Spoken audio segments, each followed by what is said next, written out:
Ipinaliwanag ng isang legal expert ang kasong crimes against humanity na kinakaharap ngayon ni dating Pangulong Rodrigo Duterte.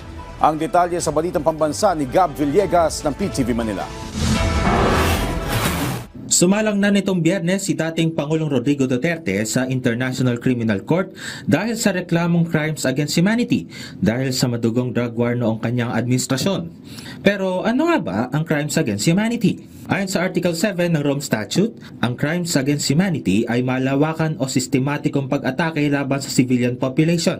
Ayon sa Dean ng University of St. Lasal College of Law sa Bacolod City na si Attorney Ralph Sarmiento, layo ng nasabing kaso na parusahan ng mga nasa likod ng krimen. Primarily, what we are trying to protect here and what we are trying to punish are direct attacks against the civilian population. Ilan sa mga elementong dapat makita para pumasok sa crimes against humanity ang dating Pangulo ang actus reus, kung saan sinasabing ang perpetrator ay pumatay ng isa o higit pang tao. Contextual element kung ang pagpatay ay bahagi ng malawakan o sistematikong direktang pag-atake laban sa isang populasyon, at mens rea o alam ng perpetrator na ang pagsasagawa nito ay bahagi ng malawakan o sistematikong pag-atake. Dahil sa Setyembre nakatakda ang unang paglilitis laban sa dating Pangulo, mahaba ang panahon ng prosekusyon at depensa para ihanda ang kani-kanilang mga ebidensya at mga testigo.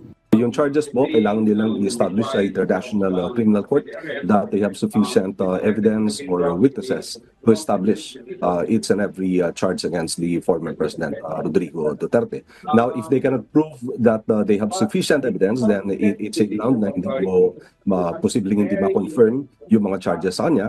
And kung wala pong charges na mako-confirm against sa kanya, then it will result in a dismissal of the case.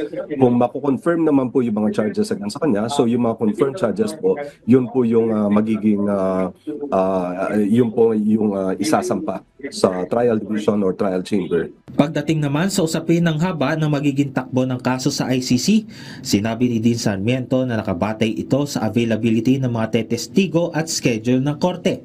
Gayunman, anuman ang magiging hatol ay maaari pa rin itong iapela sa trial chamber ng ICC. Mula sa People's Television Network, Gab Villegas para sa Balitang Pambansa.